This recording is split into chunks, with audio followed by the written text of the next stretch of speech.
For years I've been sprouting that very much overused goldfish attention span statistic. You know the one. Who has the longest attention span, humans or a goldfish? Obviously the answer is goldfish. If that wasn't alarming enough, I've recently discovered a far more disturbing statistic. Our collective ability to focus isn't just shrinking, it's fundamentally changing, and the consequences are already visible all around us.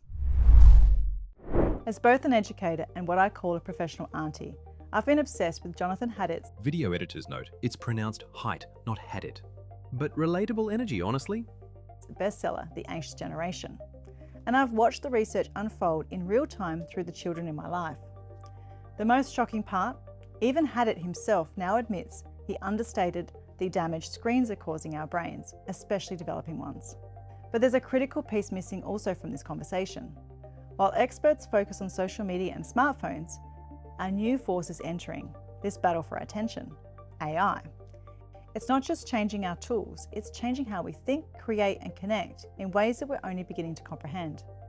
This isn't just another tech panic, this is about whether we will remain capable of the deep thinking that makes us human.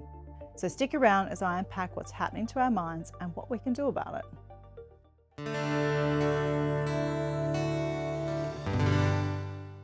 Hi, Bianca Raby here, educator, CEO and someone who's deeply concerned about what's happening to our minds. Let's talk about something that's becoming a rare skill in 2025, paying attention.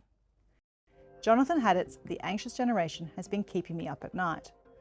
For those of you who have read it, what part hit you the hardest? And those of you who haven't, well, the essence is about how we are witnessing unprecedented levels of anxiety, disconnection and emotional fragility in our young people. But why does he claim this to have happened? Because we've engineered an entire culture that systematically hijacks attention and triggers dopamine hits, keeping us all scrolling, clicking and consuming instead of thinking deeply. And the results are far more serious than just dismissing this as kids these days. So let me show you what Haidt himself recently has to say about this crisis. In The Anxious Generation, I think I grossly underestimated the harm that's happening because I focused on mental illness. But the bigger damage, I think, is the destruction of human attention in millions, possibly tens or hundreds of millions of kids around the world. When you talk to pre-K teachers, they say the kids are coming with language delays, social problems, because they were raised on iPads. So let me give a suggestion to parents like you with your young kids. I wish I'd understood this when my kids were young. Let's distinguish between a pretty good use of screens and a really, really bad use of screens. So a pretty good use of screens is to put on a long movie, like 90 minutes, more, a long movie. They're going to pay attention to a long movie about characters in a moral universe. So there's issues of good and bad and norms and betrayal, and it's part of their moral training, their moral formation. And they're watching it with another person. Now that can be you, ideally, but it's okay if it's a sibling or a friend because it's social. Here's what's really, really bad: iPad time by yourself, because that's exactly the opposite. It's solitary. It's not stories. And if they are stories, there are 15-second stories that are amoral or really immoral, really disgusting, degrading things and terrible things, people doing terrible things to each other. So, and then the other thing that I really want parents to understand is that this is not like TV. TV is a good way of entertainment. TV puts out a story. But a touch screen is a behaviorist training device. A touch screen, you get a stimulus, you make a response, and then you get a reward, which gives you a little bit of dopamine, which makes you want to do it again and again and again. So a touch screen can train your child the way a circus trainer can train an animal. TV isn't like that. So iPad time, iPhone time for your 3, 4, 5-year-old is just not a good thing. Haidt's insights about screens are eye-opening, but there is something even more significant happening now. AI is also fundamentally changing our relationship with attention. Unlike passive TV or even interactive touchscreens, AI tools actively predict, suggest, and complete our thoughts.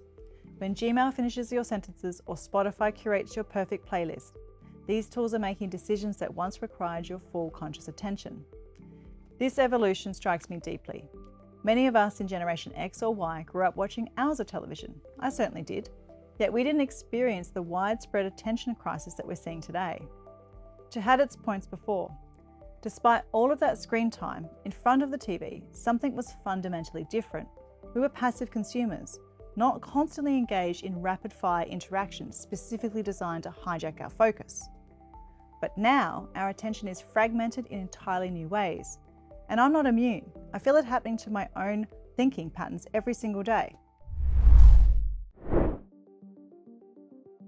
It's easy to dismiss this as just a teen issue. Too much TikTok, not enough real-world play. But let's be honest, we're all feeling it. You recognize these moments, right? Maybe you start a sentence and forget how it ends mid-thought, or you pick up your phone to check the time, emerged 40 minutes later in a scroll hole. Or worse, you sit down to work and feel physically incapable of sustaining focus.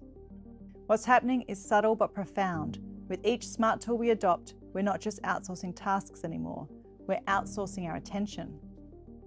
Just last week, I sat down with a physical book, something I used to devour for hours, and caught myself reaching for my phone at about the 3rd page.